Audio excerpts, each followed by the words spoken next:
Bienvenidos a este podcast llamado Casos Legales para Simples Mortales. ¿Qué tal, estimados seguidores? Soy la maestra Yolanda Zamora y tengo el gusto de llevar a ustedes este podcast llamado Condena y Justa, que es el capítulo número 15, que corresponde a una secuencia de partes que ustedes van a irle dando seguimiento respecto del amparo directo 78/2012 emitida por la primera sala de la Suprema Corte de Justicia de la Nación, donde el ponente de esa resolución fue el ministro Arturo Saldívar Lelo de la Rea, quien actualmente es el presidente de la Suprema Corte. Así pues, si ustedes estuvieron con nosotros en el podcast anterior, se dieron cuenta de la sinopsis del caso que narramos.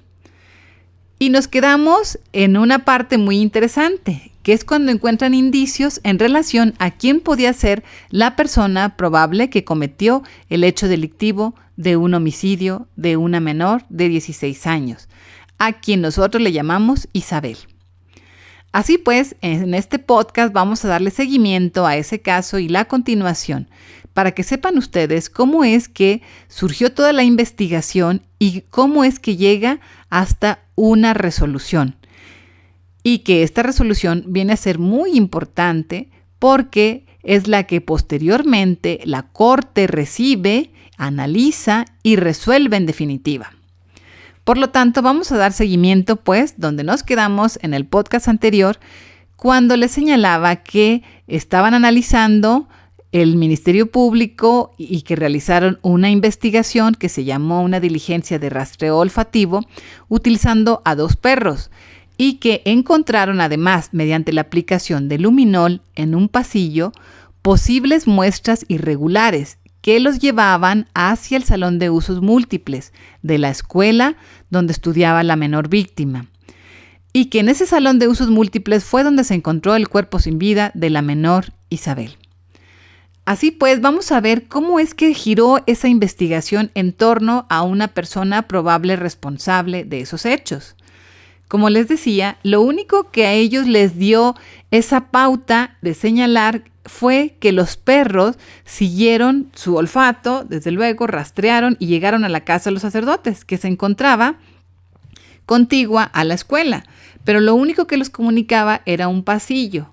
De tal manera entonces que al principio, al inicio de la investigación, no había ningún indicio o elemento probatorio que vinculara al señor Juan con los sucesos delictivos. Él era un sacerdote de esa misma escuela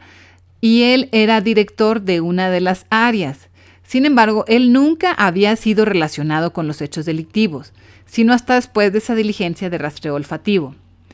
Así pues,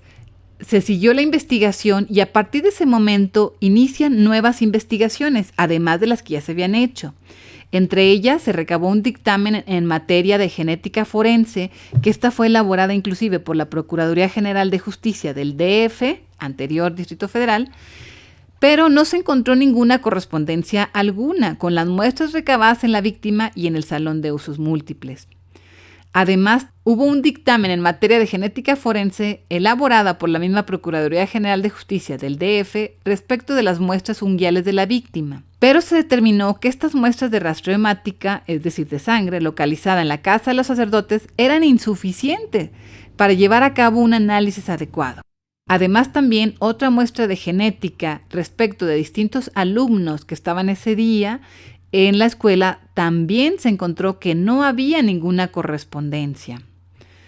Además de ello, también el sacerdote Juan emitió nuevamente una declaración ratificando todas las actividades que había realizado ese sábado por la tarde, además de que él señaló dónde se encontraba y que era un lugar diferente a donde era el salón de usos múltiples. También es importante señalar que hubo también informes de dactiloscópicos en los cuales se determinó que no coincidían con las huellas recabadas a los sacerdotes, incluyendo la del sacerdote Juan.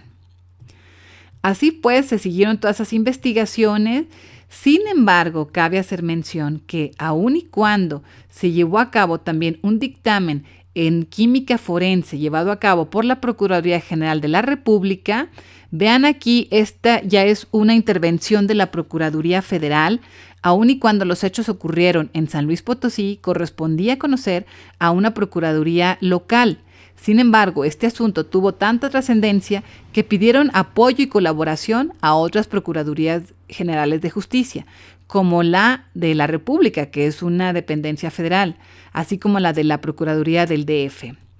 Cabe señalar que estas muestras de química forense fueron analizadas por este Departamento de Genética Forense de la PGR y señaló que algunas de las muestras eran negativas para detectar sangre humana y que aquellas que resultaron positivas no eran adecuadas para la obtención de algún perfil genético. Es decir, no se contaban con elementos necesarios para poder determinar a través del ADN que alguien o alguna persona estuviera relacionada con la muerte de la víctima. Así pues, también se determinó que hubo diligencias realizadas también ahí mismo en el lugar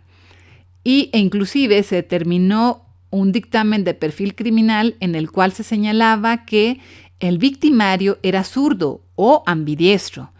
que además representaba una figura de confianza y autoridad para la víctima, que no tenía un vehículo para transportarse, pues de lo contrario, pues había sacado el cuerpo de la víctima del instituto, y se suponía que era empleado del plantel educativo, con un puesto de autoridad, que le permitía tener acceso a las diversas áreas del mismo. Y esto podía ser así porque efectivamente pues el cuerpo estaba dentro de las instalaciones. Además de que nadie vio ese olor a la menor ni a alguna persona sospechosa. Por eso se consideraba que pudiera ser alguien que estuviera dentro de la institución. El 21 de agosto del año 2009, el agente del Ministerio Público, con estas diligencias ya recabadas, ejercita acción penal en contra del sacerdote Juan por su probable responsabilidad en la comisión de los delitos de homicidio calificado, violación y secuestro, en perjuicio de la menor Isabel, por lo que se solicitó que se diera inicio con el juicio penal y se giró la orden de aprehensión. A partir de este momento, entonces, ya se hace de conocimiento de un juez, es decir, va a continuar ahora un proceso penal. Y con estas diligencias que se llevaron a cabo, el Ministerio Público consideró que él era un probable.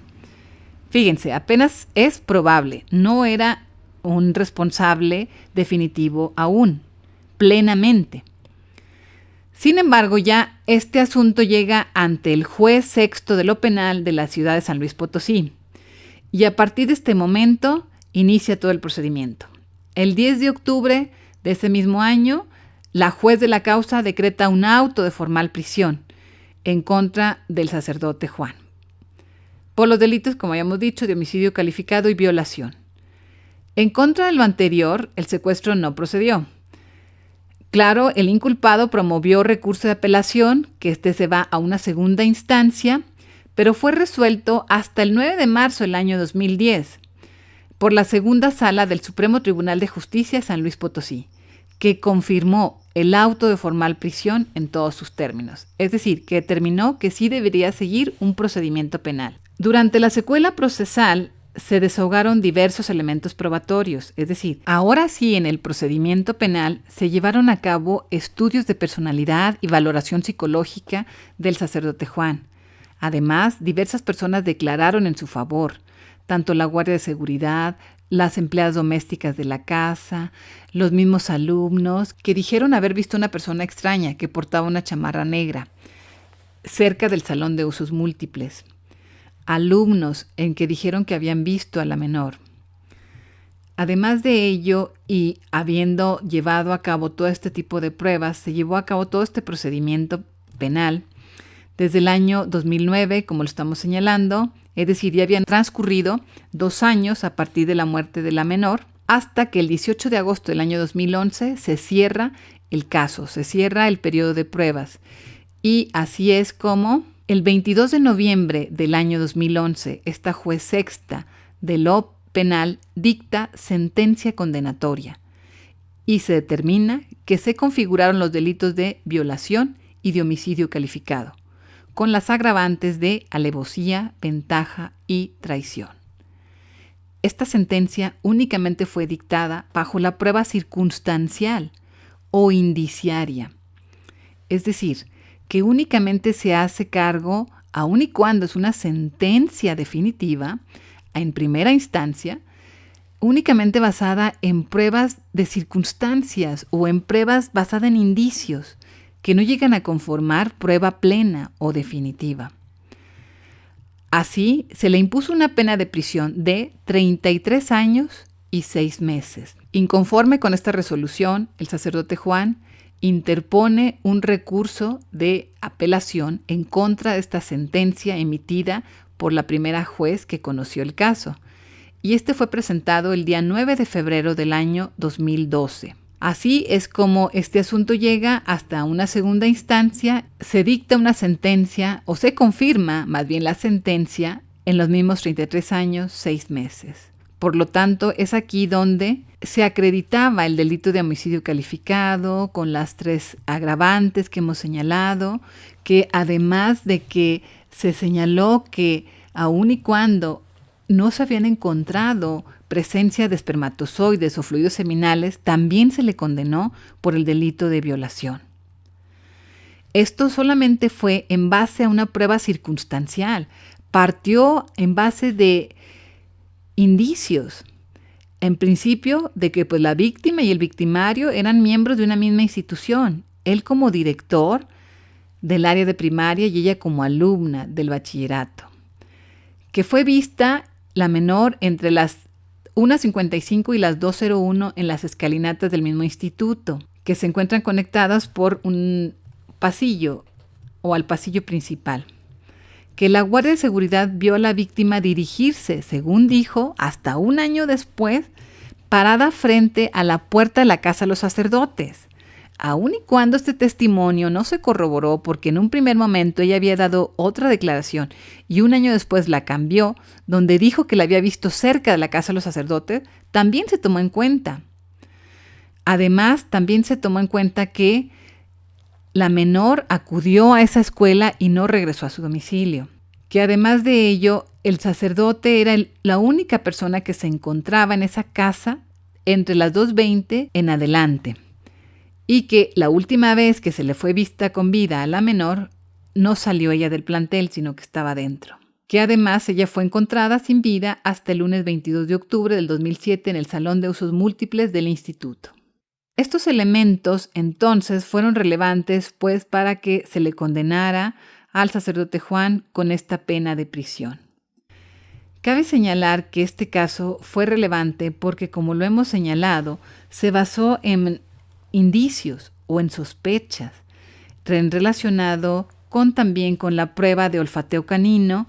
que se señaló que había sido determinante para que se relacionara a esta persona, que había sido relacionado como si fuera el responsable de este hecho.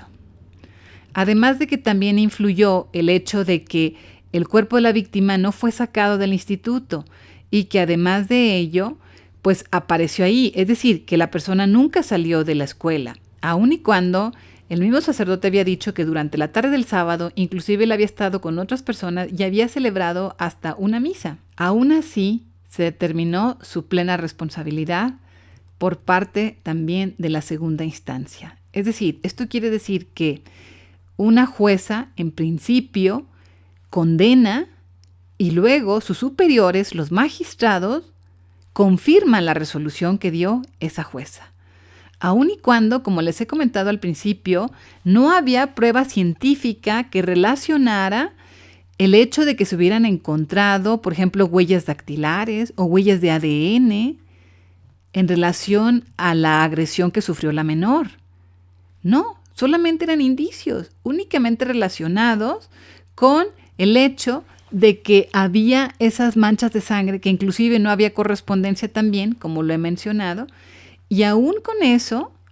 se condenó a una persona sin tener la certeza científica y probada de que fuera el responsable,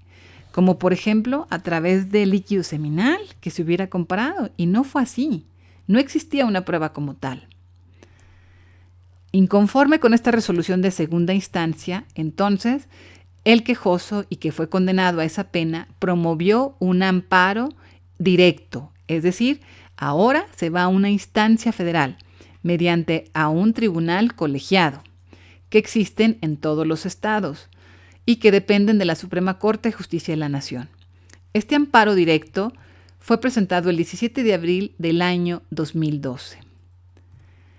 Es relevante este elemento porque se señala que el quejoso, es decir, se le llama así a la persona que promueve un amparo